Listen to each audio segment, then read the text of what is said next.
Hello दोस्तों, मैं Sam Prajapati स्वागत करता हूं आपके अपने यूट्यूब चैनल पैरामेडिकल कोचिंग वाला पीसीडब्ल्यू पर। दोस्तों, आज अपन बात करेंगे जनरल रेडियोग्राफी की टर्मिनोलॉजी के बारे में। टर्मिनोलॉजी क्या होती है? कुछ बेसिक वर्ड्स, कुछ बेसिक पोजीशंस जो कि बहुत जरूरी होती है एक्सरे करने से पहले। देखिए, अपने पास में रेडियोग्राफी दो तरीके की होती है। एक तो जनरल रेडियोग्राफी होती है, दूसरी स्पेशल रेडियोग्राफी होती है। जनरल रेडियोग्राफी होती है वो फर्स्ट ईयर का पार्ट होता है, और स्पेशल रेडियोग्राफी होती है वो सेकंड ईयर का पार्ट होता है, या फिर डिग्री में आप हो तो थर्ड ईयर का पार्ट होता है। तो अपन क्या करते हैं, स्पेशल जो रेडियोग्राफी होती है उसके अंदर कॉन्ट्रास्ट मीडिया बॉडी के अंदर इंसर्ट करते हैं, तो उसके बाद में अलग अलग पोजीशन पे इमेजेस लेते हैं। जनरल रेडियोग्राफी में भी ऐसा ही होता है। जनरल रेडियोग्राफी में कुछ टर्मिनोलॉजी है जो कि अपने को पता होनी चाहिए, क्योंकि कई बार डॉक्टर से पर्ची के अंदर, स्लिप के अंदर मेंशन करता है, तो इसी तरीके से मेंशन करता है, ताकि जब अपने को टर्मिनोलॉजी पता होगी तभी अपन वो पोजीशन समझ पाएंगे कि डॉक्टर कौन सी पोजीशन चाह रहा है। क्योंकि बहुत सारी पोजीशंस होती है पेशेंट का, जब अपन एक्सरे करते हैं तब, तो उसमें आपको कौन सी डिजीज है और कौन सी पोजीशन में सही दिखेगी ये डॉक्टर को ही पता लगता है। वो डॉक्टर उस स्लिप के अंदर मेंशन करता है, उसी के अकॉर्डिंग अपने को पोजीशन करनी पड़ती है। तो ये जो टर्मिनोलॉजी है, टर्मिनोलॉजी बेहद इंपॉर्टेंट है, बहुत जरूरी है। ये आनी चाहिए। यदि आपको रेडियोग्राफी अच्छे से समझ में आए, इसके लिए टर्मिनोलॉजी आनी चाहिए। तो कुछ टर्मिनोलॉजी है अपन जो डिस्कस करेंगे यहाँ पर। मेनली सारी टर्मिनोलॉजी वो अपन इस वीडियो के अंदर डिस्कस करेंगे। तो लास्ट तक आप इसी वीडियो देखते रहे ध्यान से, तो आपको चीजें समझ में आएगी। देखिए, ये मेरे पास में एक पूरा फ्लो चार्ट है जिसके अंदर कंप्लीट रेडियोग्राफी की जो टर्मिनोलॉजी है वो मैंने यहाँ पे शो करी, लेकिन इसके बारे में बाद में डिस्कस करेंगे। पहले अपन वन बाय वन जो पॉइंट्स अपने वो डिस्कस करते हैं। देखिए, टर्मिनोलॉजी यहाँ पर देखिए मेंशन करिए। तीन तरीके की टर्मिनोलॉजी होती है। एक होती है एनाटॉमिकल टर्मिनोलॉजी, दूसरी अपने पास में जो होती है वो होती है पोजिशनिंग टर्मिनोलॉजी, तीसरी होती है प्रोजेक्शन टर्मिनोलॉजी। सबसे पहले इसके बारे में समझते हैं अपन एनाटॉमिकल जो टर्मिनोलॉजी होती है उसके बारे में। एनाटॉमिकल टर्मिनोलॉजी का मतलब होता है कोई भी पेशेंट यदि एक्सरे रूम के अंदर आया है तो उसको कौन सा पार्ट दिखाई देता है, कौन सा नहीं दिखाई देता, उसको बोलते हैं अपन एनाटॉमिकल टर्मिनोलॉजी। तो देखिए, अपने पास में ध्यान से देखिए, एनाटॉमिकल टर्मिनोलॉजी के अंदर अपन जनरली क्या लेते हैं, एंटीरियर लेते हैं, पोस्टीरियर लेते हैं, और साइड बाय साइड लेते हैं, लेटरल बोलते हैं। ठीक है, देखिए मेनली इसके अंदर तीन चीजें मेंशन होती है बेटा। कौन कौन सी होती है? एक होता है बेटा एंटीरियर, दूसरा होता है पोस्टीरियर, और तीसरा होता है बेटा लेटरल। इन सबकी अलग अलग पोजीशन होती है। एंटीरियर मतलब यदि पेशेंट का आपको सामने से पार्ट दिखे, जैसे मैं खड़ा हूं, आपको मेरा सामने वाला पार्ट दिख रहा, तो ये हो गया एंटीरियर। यदि मैं पीछे घूम जाऊंगा यूं, तो पीछे का बैक पार्ट दिखेगा, उसको बोलते हैं पोस्टीरियर। तो मतलब ये क्या आ गया, फ्रंट आ गया, और ये क्या आ गया, बैक आ गया। लेकिन यदि आप पेशेंट को साइड में से देखते हो, अब साइड भी दो तरीके की होगी, एक लेफ्ट हो गई, एक राइट हो गई। तो इसका मतलब लेटरल को भी दो भागों में डिवाइड करके मेंशन करते हैं, एक राइट और दूसरा लेफ्ट। मतलब पेशेंट को कैसे देख रहे हो, साइड बाय साइड यदि आप देख रहे हो तो उसको क्या बोलते हैं बेटा अपन, एनाटॉमिकल टर्मिनोलॉजी। ठीक है, यहां पर देखिए मैंने मेंशन भी करा है। सबसे पहले सुपीरियर, ऊपरी भाग, सिर की तरफ जो भाग होता है उसको बोलते हैं सुपीरियर। जो पैरों की तरफ भाग होता है इसको बोलते हैं बेटा अपन इंफीरियर। ठीक है, यहां मेंशन ये मैं कर देता हूं, इंफीरियर नीचे की तरफ। देखिए डाउनवर्ड दिखा रखा है। यहाँ देखिए मीडियल मध्य रेखा के पास, और लेटरल देखिए मध्य रेखा से दूर। ये दो तरीके की पोजीशन यहाँ दिखाई है। इनके बारे में डिटेल से अपन आगे समझेंगे कि मीडियल का मतलब क्या है। जैसे सेंट्रल एक्सिस यहाँ आ गई, इसको बोलते हैं अपन सेंट्रल एक्सिस। यदि इसके पास की ओर आएगा तो उसको बोलेंगे मीडियल, इससे दूर की तरफ जा रहा है तो इसको बोलेंगे लेटरल अपन। ठीक है, यहाँ देखिए एंटीरियर पोस्टीरियर मैंने बता दिया। फ्रंट वाला पार्ट होता है उसको बोलते हैं एंटीरियर, और बैक साइड जो पार्ट होता है उसको क्या बोलते हैं बेटा अपन, पोस्टीरियर। अभी इमेज में दिखा भी दूंगा मैं। बाकी देखिए प्रोक्सिमल और इनके बारे में बाद में डिस्कस करेंगे। उसके बाद में आती है पोजीशनिंग टर्मिनोलॉजी। मतलब एक्सरे करते समय पेशेंट को कैसे लेटाया जा रहा है या बैठाया जा रहा है, पेशेंट की ले डाउन पोजीशन है या फिर सिटिंग पोजीशन है या इरेक्ट पोजीशन है, स्टैंडिंग पोजीशन है, ये सब किस में आती है, पोजीशनिंग टर्मिनोलॉजी में आती है। मतलब किसी भी पेशेंट का एक्सरे खींचते समय आप पेशेंट की क्या पोजीशन रखते हो, क्या स्थिति रखते हो, उसको क्या बोलते हैं अपन, पोजीशनिंग टर्मिनोलॉजी। इसके बाद में आती है बेटा प्रोजेक्शन टर्मिनोलॉजी। प्रोजेक्शन टर्मिनोलॉजी जो होती है वो डिपेंड करती है एक्सरे के एंटर करने पर, बाहर निकलने पर, कि जो एक्सरे है वो कहां से एंटर कर रही है और कहां से बाहर निकल रही है, उसी को बोलते हैं अपन प्रोजेक्शन टर्मिनोलॉजी। तो अलग अलग की टाइप्स है अपने पास में जो अपन देखेंगे। अब प्रोजेक्शन जो टर्मिनोलॉजी की यदि अपन बात करते हैं इसमें क्या क्या आ जाता है, एपी आ जाता है, पी आ जाता है। देखिए एपी आ जाता है, पी आ जाता है, एपी मतलब जो रेडिएशन है ना एक्सरे, वो एंटीरियर टू पोस्टीरियर जा रही है। कैसे जा रही है बेटा? Anterior to posterior. और यदि पीए की बात करें तो पोस्टीरियर टू एंटीरियर जा रही है ये।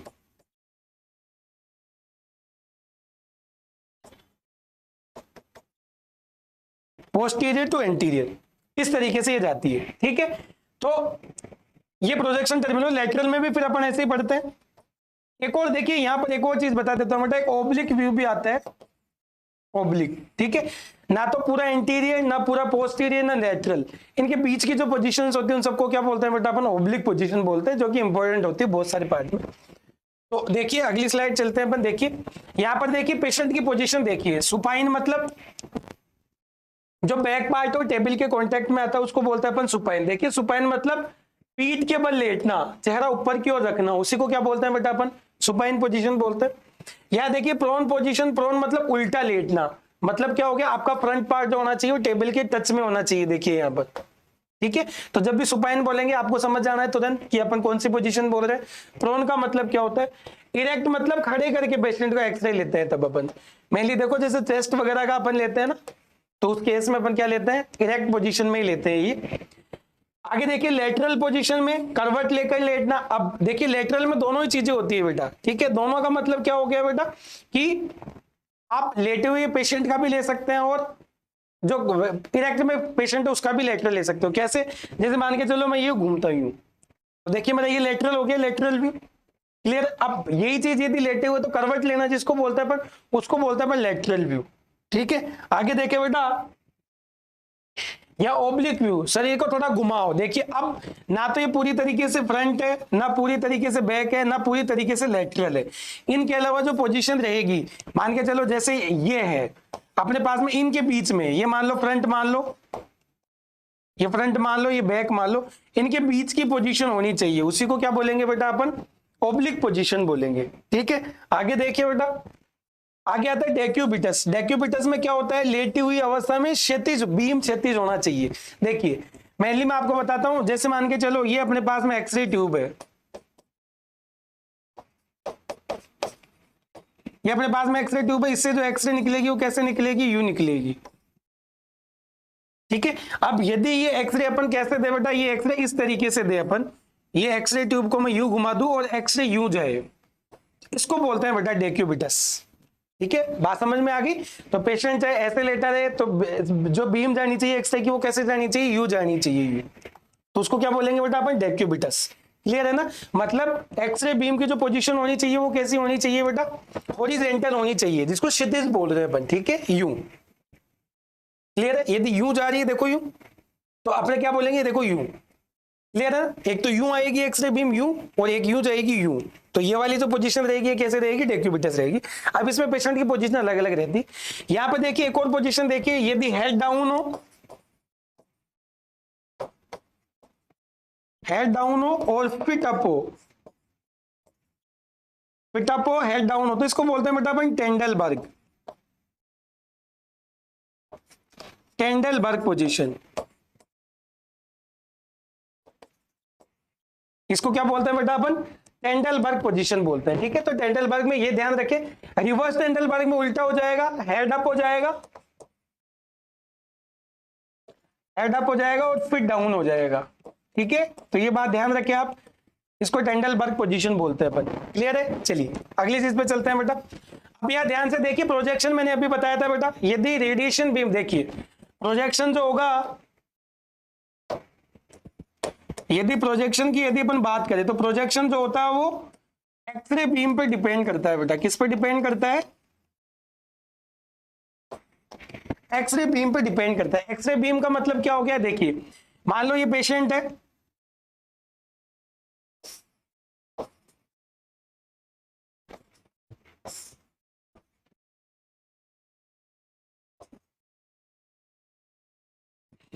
ये पेशेंट है, ठीक है, एक नहीं। अब देखिए यदि रेडिएशन बीम ऐसे भी जा सकती है इसमें,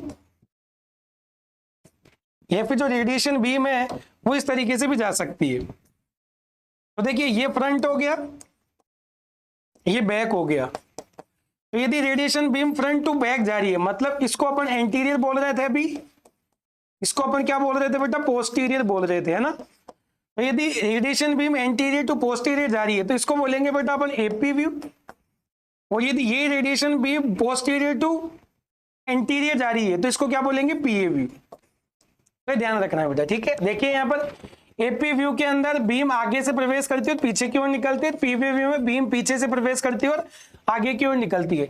लेटरल व्यू के अंदर क्या हो जाएगा, साइड से यूं, ठीक है, इस तरीके से जाएगी, जैसे मैं यूं खड़ा हूं तो साइड से यूं निकलेगी, तो लेटरल व्यू, ठीक है। ऑब्लिक व्यू के अंदर थोड़ा सा टेढ़ा कर देंगे पेशेंट को तो इस तरीके से जाएगी, देखिए। और एक्सियल व्यू का अंदर किसी भी एंगल पे, जैसे ये तो रेडिएशन बीम यूं जाए, ठीक है, ये यूं जाए, इनको बोलते हैं अपन एक्सियल व्यू। जैसे जैसे रेडियोग्राफी आगे बढ़ती जाएगी तो सारे व्यू भी मैं धीरे धीरे यहाँ पे डिस्कस करूंगा कि कौन सी व्यू की क्या पोजीशन होती है, क्या उसमें पैथोलॉजी आती है, सब चीजें अपन यहाँ पे डिस्कस करेंगे, धीरे धीरे करेंगे। लेकिन अगली चीज देखिए बेटा, कुछ जो बीम आती है उनसे रिलेटेड टर्मिनोलॉजी यहाँ पर देखिए। सेंट्रल बीम आ रही है और प्राइमरी रेडिएशन बीम, मैं बता देता हूँ एक बार। देखिए यहाँ पर, जैसे मान के चलो ये मेरे पास में क्या है बेटा, एक्सरे ट्यूब है। एक्सरे ट्यूब से जो एक्सरे निकलेगी वो किस तरीके से निकलेगी, यू निकलेगी, देखिए यू। ये वाली जो बीम है मिड वाली, उसको बोलते हैं अपन सेंट्रल बीम। इसको क्या बोलते हैं बेटा अपन, सेंट्रल बीम। देखिए यहाँ पर ये रही सेंट्रल बीम। यदि ये सारी की सारी पैरेलल निकलती है एक दूसरे के तो उसको क्या बोलते हैं अपन, प्राइमरी रेडिएशन। ट्यूब से सीधे निकलने वाली प्राथमिक किरणें होती है, प्राइमरी बीम होती है। उसके बाद में स्कैटर्ड हो जाती है, सेकेंडरी हो जाती है, ये सब होती है। स्कैटर्ड रेडिएशन देखो, मान लो यहाँ पर पेशेंट लेटा दिया अपन ने,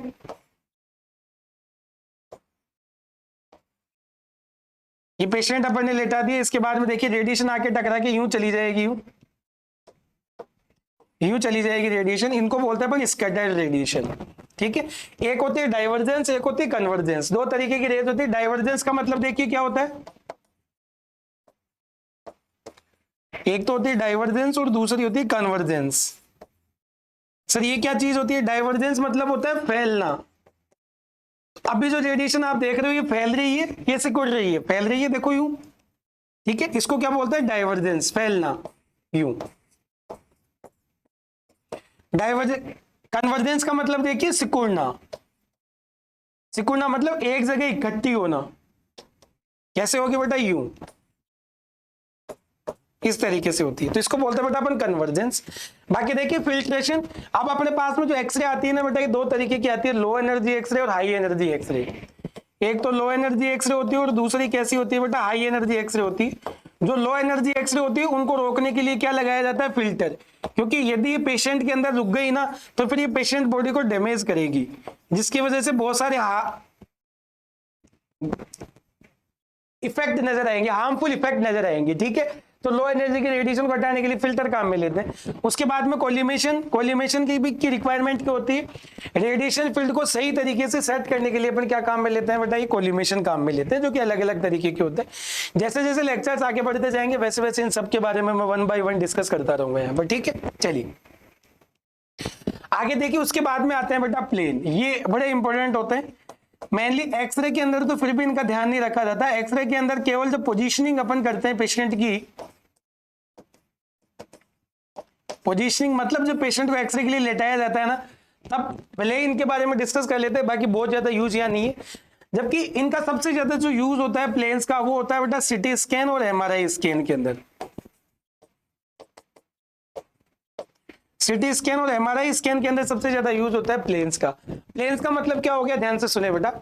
अपनी बॉडी को अपन 3 तरीके से काट सकते हैं। काट सकते हैं मतलब अपन डिवाइड कर सकते हैं, सेपरेट कर सकते हैं। कैसे, एक लाइन में यू खींच के डिवाइड कर सकता हूँ, पहली चीज, जिसमें मेरा जो बॉडी पार्ट है वो लेफ्ट और राइट में डिवाइड होगा। दूसरा काम मैं कर सकता हूँ यू वाली, देखो यू, इसका मतलब मैं क्या कर सकता हूँ, एंटीरियर और पोस्टीरियर पार्ट अलग अलग कर सकता हूँ। और तीसरा पार्ट यू, ठीक है, मतलब ऊपर वाला पार्ट और नीचे वाला पार्ट। तो आप ध्यान से देखिए, जो पहले वाला पार्ट है ये वाला देखिए, जिसमें यदि राइट और लेफ्ट के अंदर पेशेंट की बॉडी डिवाइड हो रही है और ये दोनों पार्ट यदि इक्वल है, लेफ्ट पार्ट और राइट पार्ट यदि इक्वल है, तो उसको बोलते हैं मिड सेजाइटल। इसको क्या बोलते हैं बेटा अपन, मिड सेजाइटल, नहीं तो बाकी सेजाइटल प्लेन। मान लो इक्वल नहीं है लेफ्ट और राइट वाला पार्ट, तो फिर आप सेजाइटल बोलिए, मिड सेजाइटल बोलने की जरूरत नहीं है। यहां देखिए बेटा, यदि एंटीरियर और पोस्टीरियर, एंटीरियर और पोस्टीरियर, आगे और पीछे,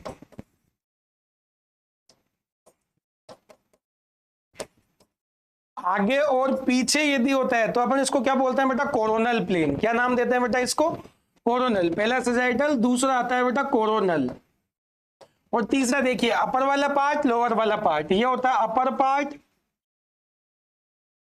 और ये आता है बेटा लोअर पार्ट। अपर और लोअर में हो रहा तो इसको बोलते हैं बेटा या तो ट्रांसवर्स बोलिए आप, ट्रांसवर्स, या फिर बोलिए बेटा एक्सियल प्लेन। तो इस तरीके से तीन प्लेन अपने पास में होते हैं। कौन कौन से हो गए बेटा, सजाइटल प्लेन, यदि लेफ्ट और राइट पार्ट इक्वल है तो उसको मिड सजाइटल प्लेन बोलते हैं। आगे और पीछे, एंटीरियर और पोस्टीरियर, उसको क्या बोलते हैं, कोरोनल प्लेन बोलते हैं। और लास्ट एंड थर्ड ट्रांसवर्स या फिर एक्सियल। ठीक है, तो इस तरीके से अपन प्लेन को डिवाइड करते हैं। आगे देखिए इनके अकॉर्डिंग मैंने इमेज बताई, यहाँ पर इमेज बताई मैंने एमआरआई स्कैन की, ब्रेन की बताई है ये। आप ध्यान से देखिए तीनों अलग अलग है। आप देखिए सबसे पहले एक्सियल बताई गई है, मतलब आपकी जो इमेज की कटिंग हुई है ना इस तरीके से हुई है, यू, मतलब upper part and lower part पहले में। इसमें देखिए कोरोनल, कोरोनल यू हुई है बेटा, यू। ठीक है कि नहीं, मतलब फ्रंट और बैक, फ्रंट एंड बैक। और इसमें क्या हुआ बेटा, आड़ी चलिए यू। ठीक है, इसको क्या बोलेंगे बेटा, सजाइटल। तो इस तरीके से देखिए इमेज भी आपको देख के तभी समझ में आएगी जब आपको इनके बारे में नॉलेज होगी कि कौन सी प्लेन में इमेज ली गई है इसकी। ठीक है, और इसके अलावा आप यदि आप सिटी स्कैन करते हो, हमारा इस कभी मशीन देखी है या आपने की है तो आपको तुरंत समझ में आ जाएगा कि सर इनके बिना तो सिटी स्कैन है, हमारा स्कैन कुछ भी नहीं है। ठीक है, आगे देखिए बेटा कुछ टर्मिनोलॉजी है जो बॉडी के और पार्ट्स के लिए भी अपन काम में लेते हैं, वन बाय वन देखते हैं। एक आता है देखिए बेटा फ्लेक्शन और एक होता है एक्सटेंशन। यदि एंगल डिक्रीज होता है बॉडी का, किसी भी पार्ट का यदि बॉडी एंगल यदि डिक्रीज होता है, डिक्रीज मतलब घटना, देखो यहां पर बॉडी एंगल क्या हो रहा है, डिक्रीज हो रहा है, यूं आ रहा है, कम हो रहा है, तो इसका मतलब इसको क्या बोलेंगे, फ्लेक्शन। और बॉडी एंगल बढ़े, देखिए यूं बढ़ रहा है, इंक्रीज। यदि एंगल इंक्रीज होता है तो उसको क्या बोलते हैं बेटा, एक्सटेंशन। ऐसा ही सेम काम यहां देखिए, देखिए इधर यदि आप लेके जाओगे तो क्या होगा, एंगल इंक्रीज होगा, तो इसको क्या बोलेंगे बेटा अपन, एक्सटेंशन बोलेंगे। और यदि यू लेके जाओगे तो एंगल क्या होगा, डिक्रीज होगा। देखिए जैसे आप ध्यान से देखो तो यहाँ 180 था तो यहाँ मान लो 60 आ गया, 60 आ गया, तो देखिए डिक्रीज हुआ, तो इसका मतलब इसको क्या बोलेंगे बेटा अपन, फ्लेक्शन बोलेंगे। तो इसलिए नई नई टर्मिनोलॉजी जो अपन काम में लेते हैं अलग अलग पोजीशन के लिए पेशेंट की। आगे देखिए बेटा यदि फुट की यदि अपन बात करें, जैसे मान के चलो अपन हैंड की यदि अपन बात करें तो अपन बोलते हैं सब ये वाली जो सरफेस होती है उसको एंटर बोलते हैं, इसको एंटीरियर बोल देते हैं, इसको पोस्टीरियर बोल देते हैं। लेकिन फुट के लिए यही चीज अपन क्या लेते हैं, एक के लिए काम में लेते हैं डोर्सल काम में लेते हैं, और दूसरे के लिए क्या काम में लेते हैं, प्लेंटर। मतलब नीचे वाली जो सरफेस है उसके लिए क्या काम में लेंगे, प्लेंटर, और इसको क्या बोलेंगे, डोर्सल। तो यदि ये देखो यहाँ पर, और यदि फुट के पास वाला पार्ट यदि अपन काम में ले रहे हैं, देखिए यहाँ पर जहां से जुड़ी हुई है एंकल, यहाँ पर इसको बोलते हैं बेटा प्रोक्सिमल, और इससे दूर की तरफ आप जाओगे तो उसको बोलेंगे बेटा डिस्टल। तो इस वजह से इनको इस तरीके से बोलते हैं। अब मान के चलो रेडिएशन बीम यदि यू जा रही है, यूं, तो इसको क्या बोलते हैं बेटा, डोर्सल प्लेंटर। और यदि यू जा रही है तो क्या बोलेंगे बेटा, प्लेंटर डोर्सल। जैसे अपन एंटीरियर पोस्टीरियर बोल रहे थे वैसे यहाँ पर अपन डोर्सल प्लेंटर और प्लेंटर डोर्सल बोलते हैं। क्लियर है कि नहीं, चलिए कुछ टर्मिनोलॉजी और है जिनको देखते हैं अपन। यहाँ देखिए बेटा अलग अलग चीजों के लिए अलग अलग देखिए। मान के चलो पेशेंट की सेंटर लाइन है, देखिए यहाँ पर यदि इस सेंटर लाइन से दूर की तरफ जाता है तो उसको बोलते हैं बेटा अबडक्शन। देखिए ये वर्ड है, दूर की तरफ है तो देखिए यहां पर मेंशन कर रखिए अबडक्शन। अबडक्शन का मतलब होता है सेंट्रल लाइन से दूर। सेंट्रल लाइन से कैसे जाना बेटा, दूर जाना। और यदि पास की तरफ ला रहे हैं अपन एंड को तो इसको बोलते हैं एडक्शन। एडक्शन मतलब ऐड होना सेंट्रल लाइन के अंदर, तो क्या होगा, पास, उसको बोलते हैं अपन यू।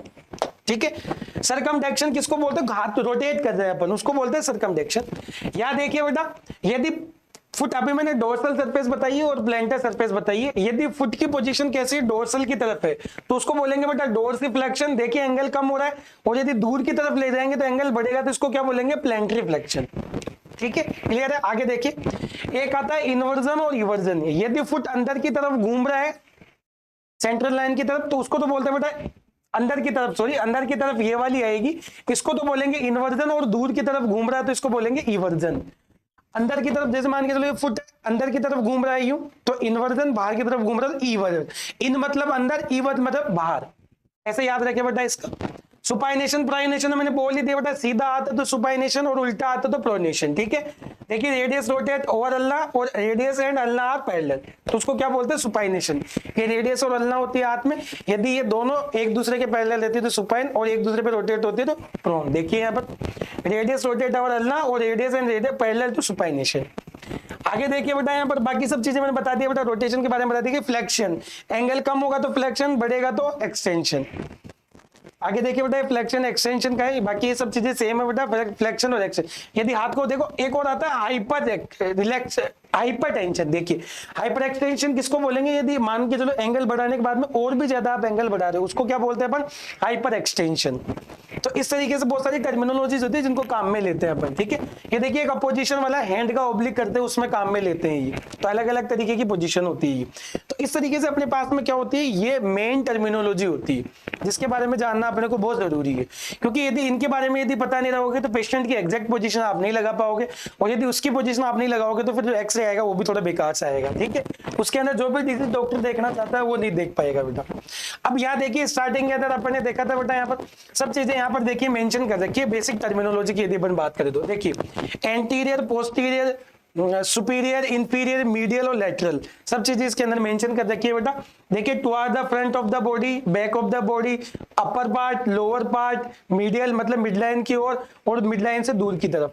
ऐसे अपने पास में पोजीशनिंग टर्मिनोलॉजी दे रखी है बेटा। देखो सुपाइन दे रखी है, प्रोन दे रखी है, लेटरल, ओब्लिक, इरेक्ट और डेक्यू। डेक्यूबिटस के अंदर बीम जो रहता है वो कैसा रहता है बेटा, हॉरिजॉन्टल रहता है। इतनी सी चीज आपको ध्यान रखनी है। ठीक है, आगे देखिए बेटा रेडियोग्राफिक डायरेक्शन की यदि अपन बात करें तो वही प्रोजेक्शन के बारे में बात करते हैं बेटा अपन। तो क्या आएगा बेटा, anterior to posterior, posterior to anterior, lateral और ओब्लिक। ठीक है, इस तरीके से काम में लेते हैं। बीम रिलेटेड यदि अपन बात करें तो सेंट्रल रोल होता है, प्राइमरी बीम होती है, स्कैटर्ड रेडिएशन, कोलिमेशन और फिल्ट्रेशन। इन सब के बारे में अपन डिस्कस कर चुके हैं बेटा। अब यहाँ पर आती है देखो इमेज क्वालिटी टर्म्स।